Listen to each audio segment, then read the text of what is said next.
Naveen కడల్మండి president మాట్లాడుతున్నాను. గత ఒక 6 ఇయర్స్‌కి నుంచి మాకు ఇక్కడ ఇల్లులు కేటాయించడం జరిగింది. పూర్వక ఒక 100 ఇయర్స్ బ్యాక్ నుంచి మా తాత వాళ్ళు, ముత్తాత వాళ్ళు ఇక్కడనే ఉండే. అయితే మాకు ఇదే ఏరియాలో బీఆర్ఎస్ గవర్నమెంట్ గాని, బీజేపీ గవర్నమెంట్ వాళ్ళు కలిసి మాకు ఇక్కడ డబుల్ బెడ్రూమ్‌లు ఇచ్చారు. ఇచ్చిన తర్వాత కొన్ని ఇల్లులు మాకైతే శాంక్షన్ చేశారు. ఇంకా కొన్ని ఇల్లులు శాంక్షన్ చేయలేదు. అప్పట్లో గతంలో ఉన్న చంద్రకళ మేడం గాని, ఎంఆర్ ఆఫీస్ నుంచి ఆర్డీఓ వాళ్ళు ఎవరైతే ఉండే వాళ్ళకి మాకు హామీ ఇచ్చారు.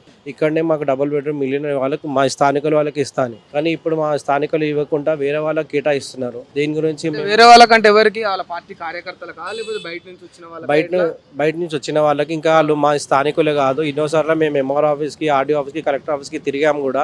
ఇలా మా స్థానికులకు కాకుండా వేరే వాళ్ళకి ఇస్తున్నారు అని మేము కంప్లైంట్ కూడా ఇచ్చాము. చాలా సారా లెటర్ కూడా రిప్రజెంటేషన్ కూడా సబ్మిట్ చేశారు. హామీ ఇచ్చిండ్రు అంటే ఇక్కడ స్థానికులకు మాత్రమే డబుల్ బెడ్రూమ్లు ఇస్తామని మీకు హామీ ఇచ్చారు, మాకు లెటర్ కూడా ఇచ్చారు. కాబట్టి అదే అక్బూరంగా మేము అడుగుతున్నాము.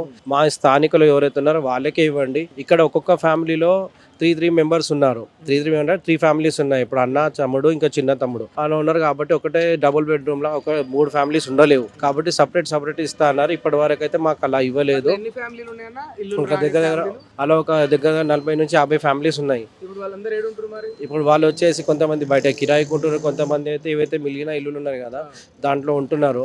ఎందుకంటే అప్పట్లో మేము గవర్నమెంట్కి అడిగితే ఏమన్నారు, ప్రస్తుతానికి ఉండండి అని చెప్పారు. కానీ ఇప్పుడు ఏం చేస్తున్నారంటే గవర్నమెంట్ వాళ్ళు మాకు తెలియకుండా చేయకుండా స్థానికులు ఇవ్వకుండా బయట వాళ్ళకి ఇస్తున్నారు. దాని గురించి మేము నెంబర్ ఆఫ్ టైమ్స్ మేము అబ్జెక్షన్ కూడా చేసాము. లెటర్ కూడా మా కార్పొరేటర్ కు చెప్పినాము, మా ఎమ్మెల్యే రాజసింగ్ కూడా చెప్పాము. ఆయన మాకు ఒక లెటర్ ఇచ్చి ఆ లెటర్ తీసుకెళ్లి కలెక్టర్ ఆఫీస్కి సబ్మిట్ చేసాం, ఎంఆర్ ఆఫీస్ సబ్మిట్ చేసాం. అయినా కానీ మాకు తెలియకుండా వేరే వాళ్ళకి కేటాయిస్తున్నారు ఇల్లు. కాబట్టి మాకు ఒక ఉద్దేశం ఏంటంటే ఉన్న ప్రభుత్వం కానీ, గత ప్రభుత్వం కానీ మాకు ఏదైనా న్యాయం చేయాలనుకుందా న్యాయం చేయాలని కోరుతున్నాము.